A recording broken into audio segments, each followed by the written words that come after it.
Hi, I'm Daryl Lund with Arizona Short Sale Blog. To my right, I have Adam Lee, and walking into the picture, Ryan Melville. And today we want to talk about if you should be embarrassed about doing a short sale, what your neighbors will think. Right now there's a lot of short sales out there. A big percentage of the market is actually a short sale, so there's really no reason to be embarrassed. Just wanted to talk to you guys about, what have you run into? What are some reasons why you should do a short sale instead of bury your head in the sand and just wait for foreclosure? Adam, If I jump in? go ahead, Ryan. Good deal. Well, here's the way I look at it. I look at it as a short sale as a socially acceptable act, right? This is how I feel we preserve the values in neighborhoods. Right now, a lot of people are upside down, and there's two options: short sale, or you just let it go to foreclosure. And as you guys know, foreclosure, if they take the home to foreclosure, they're going to sell the property is about 28 to 32% less if they go to short sale rather, or if they go to foreclosure rather than short sale. Right. Well, and the hard thing is too is I see, because I speak with homeowners so often as well as you guys do. It's an emotional decision. That's all there is to it. It's just emotional. I would be emotional if I was doing it to my own house. Now I have a rental property that I would love to do a short sale on.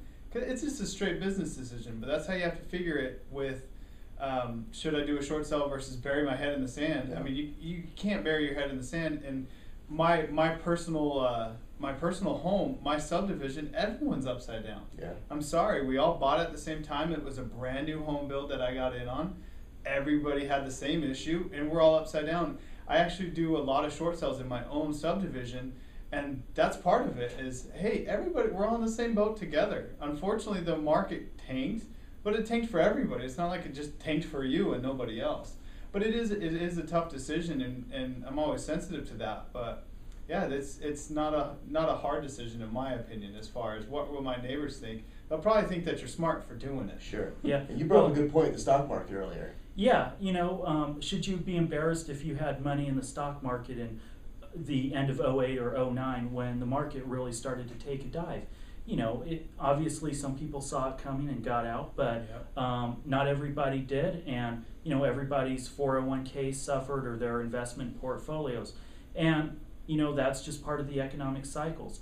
One thing I did want to hit on though, and I wanted to ask you, Ryan, from the point of view from your neighbors, I mean, if you had a neighbor who was upside down and you're a homeowner in that subdivision, wouldn't you be happy that they're trying to do a short sale versus a foreclosure? For sure. And why is that? Well, when they go to foreclosure, a lot of times the landscaping is going to go to crap. You're going to turn off all the water, so none of the plants are going to get any water. The grass is going to die off.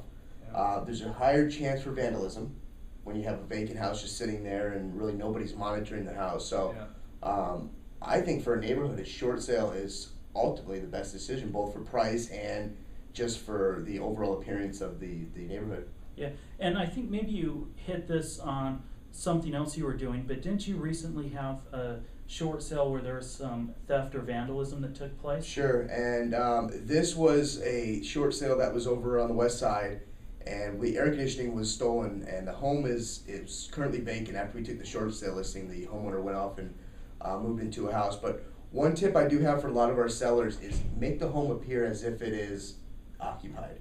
Keep the lights on. Do what you need to do. Go by every few days, or have one of the neighbors pick the papers up that they leave on the doorstep or whatever. But make your home, no matter what part of town it's in, east, west, north, south, I would make it appear as if it's an occupied home, and let your neighbors know what you're doing. This gets back, should I be embarrassed? No, I mean, this is what you need to do. If you're doing a short sale, take the responsible route. Go let your neighbors know what you're doing. Come up with a plan what you're going to do, and you're not just going to leave the house in the middle of the night, let it go to foreclosure, and screw all your neighbors. So yeah, and your neighbors benefit from it. It doesn't drop their properties as much. I mean, that's all there is to it. And short sales do take a long time. It's not like it's something that just happens overnight. And so you figure a short sale, there's a good chance that it's going to be a couple months. Yeah. I mean, it's not something that just magically happens. And depending on the bank, some banks are faster than other banks, but it's the responsible thing to do. I mean, that's a fantastic idea, making sure that your neighbors know what's going on. Hey, I'm moving out of the property, but this is our plan of attack. Are you willing to help me out? I can tell you right now, my neighbors would be all over that. For sure. Absolutely. Give them the card of your agent that you choose, but you can choose one of us, give the card out, and say, if you see any sort of suspicious activity, contact my agent. And we use a lockbox where we can verify who comes in and at what time they come in. So if we get a call saying, hey, there was somebody at your house yesterday at 2 o'clock, we can easily go to our report and say, well, there was nobody showing the house. So, and I have a neighbor that's an ex-police officer, and what happens, we used to have maids that came over to our house every couple weeks, and he would actually physically write down the license plate number and bring that to me when I got off of work, just because he didn't recognize the car. So if you have a neighbor like that, this might be a good time to practice those neighborhood watch skills that they've been waiting so patiently to use. You know, might as well use it now and start logging maybe some cars that come in and out of the property.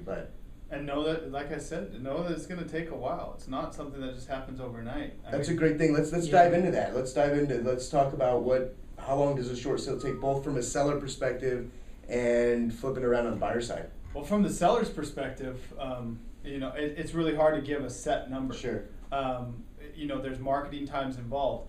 Now, that being said, right now, we only price our homes at market value. There's no sense in diving the house down because the bank's not going to approve it anyway, and then it just it adds more work to the procedure, which takes longer. But wait a minute, I heard that the banks are hurting, so they're just giving the homes away. So no the home's way. worth 100, No way. I can No get way. it for 50. I know, and that is like the biggest.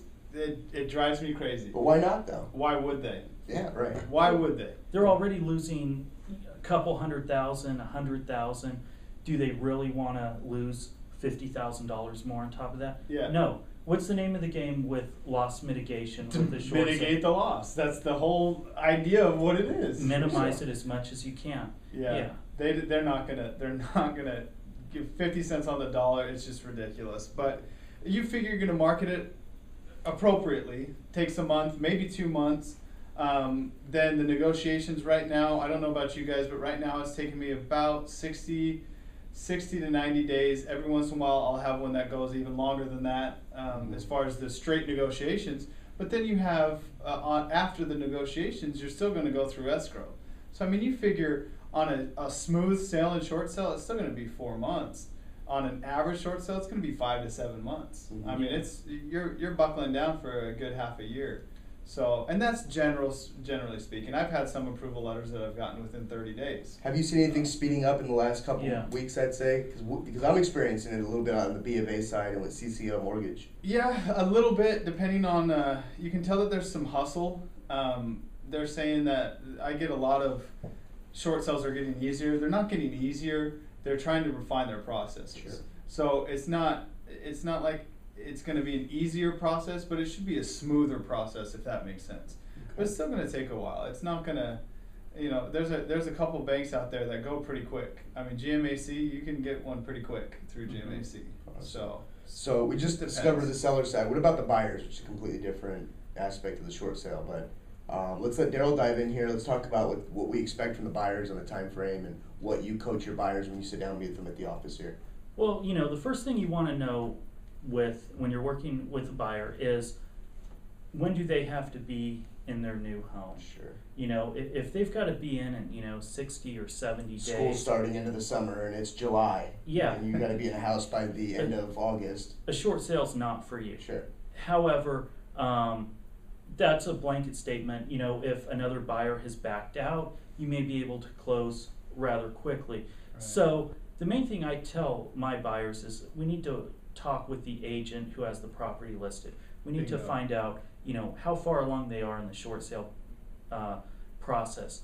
2, is this agent experienced with short sales? Do they know what they're doing, or are they just going to wait for the bank to call them? 3, we want to know if there's multiple loans on the house or just one loan, and all that can make a difference. So with buyers, I've had short sales that have taken probably 75 days from the day the contract was agreed upon through closing. And then I've had some that have taken, 8 or 9 months. And, each client was okay with the outcome. A lot of people were just looking for second home or an investment property, and it was just, you know, did they get the property at the price they needed and the condition? Did it meet their needs? And the timing wasn't the main concern.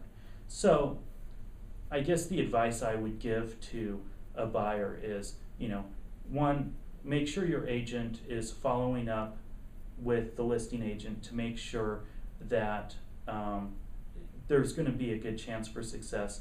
And two, have patience with the process.